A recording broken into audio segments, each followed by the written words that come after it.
Charles Wicks, Florida, Kukri, really nice knife. He got it from a Gurkha soldier. He was talking about buying one while he was in the service, and I guess the guy said, no, don't buy one commercial, you know. And then I guess he gave Charles this one, which was his own personal knife. Charles, you know, we talked about it. We got an email. I called. You've seen that. Then you see me talking about the knife again, receiving the knife. And then we checked it on some paper for sharp, which I don't see. I guess I left my paper, but I got a little bit of paper here that we can cut up. Man, this thing is really nice. It's just really well made and everything. I like it. It's got two little knives. You pull it out like this, okay? And so there's the knife right there. It's a good 5/16 of an inch at the backbone, and just a beautiful knife. It's a beautiful piece. You got your brass, wood. Really nice knife. I would like to have watched it being made. I think that's pretty cool. Very highly polished, and needs a little bit of help. So let's go ahead and use my little sander on it. I'm going to take my glasses off because they are prescription, and up close I don't need them. And I do not want to scratch the sides at all. I want to work on the secondary bevel only. It's got a few scratches on the sides, so we'll just be really careful not to actually sand the finish on the side of the blade there. So let's go ahead and run over here. It's actually really thick right here, from about, say, a ½ an inch out, so that needs a little bit of tapering, a little bit of adjustment on the angle there. And because it's a rounded inside radius and then an outside radius and off the tip, it's a lot easier to use the little belt sander than other ways of doing it.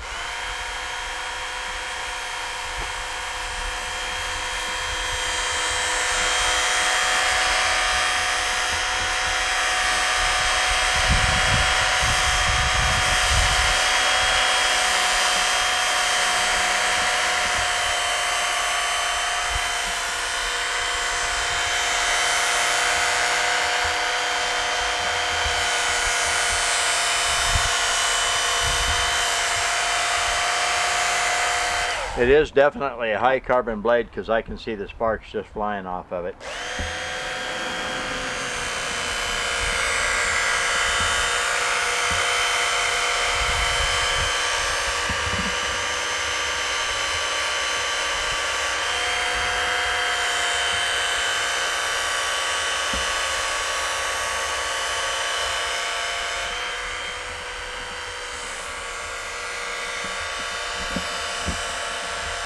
And no, I can't walk and chew gum at the same time, so I got to be quiet. I got to pay attention because, man, I do not want to scratch the side of this knife.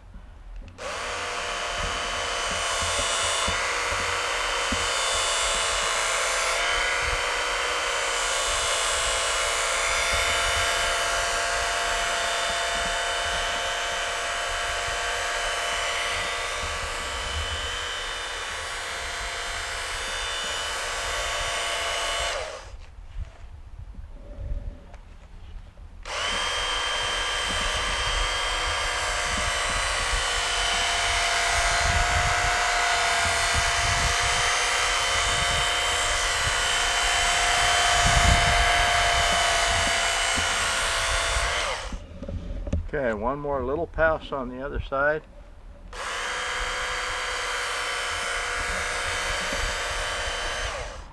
And then we're going to go to work with my poker chip sharpener, which I don't know where it is right now. It must have fallen on the ground, so I'm going to dig in my pocket and get another one. I had my old orange one here, old standby that I carry everywhere. And who knows, maybe I put it back in my pocket. And oh, that's a quarter. I'm going to use a new one. So let's just take it now, and we're just going to slide it down the blade very, very lightly, just like this. Go right on around. Very light pressure. We're talking maybe 1/8 of an ounce. Turn it over and do the same thing.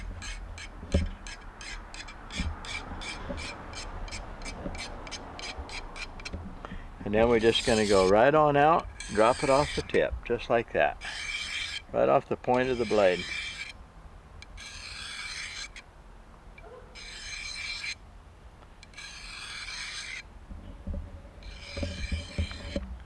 Alright, let's see what we got now. That's pretty thick paper right there. That's pretty good. Right out to the tip is pretty good. That's pretty good. That bites. Actually bites pretty good. So let's clean it off a little bit here with my fingers.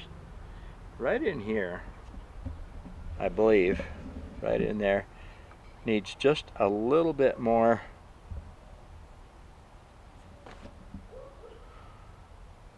right about in here.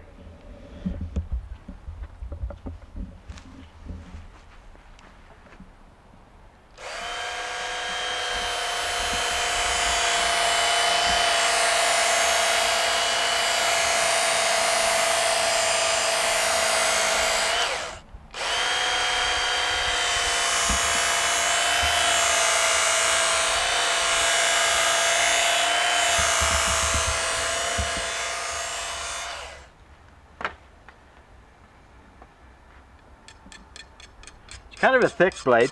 It'll never really slice paper like my knives do because it is thick. It's made tough. Won't talk much about what it's really made for. It's made for dismembering humans, killing humans. It's a fighting knife. It's a survival type knife. It's a self-defense type knife.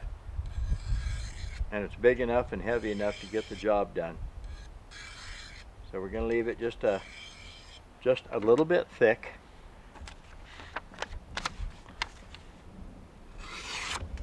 That's better. And we'll go out here to the tip. That's pretty good.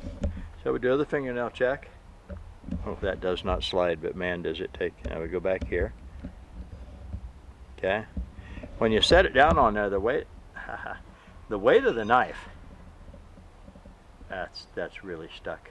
That's really stuck.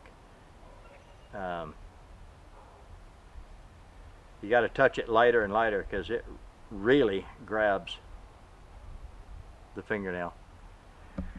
Well, and Charles Wicks said that the thing's got to draw blood every time you take it out of the sheath.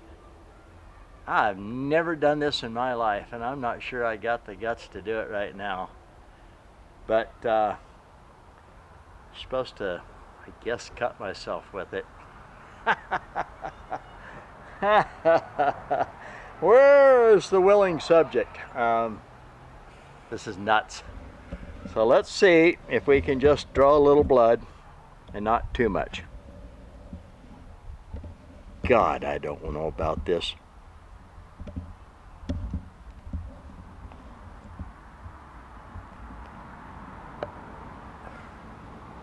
Whew. I don't think I have the guts to do this.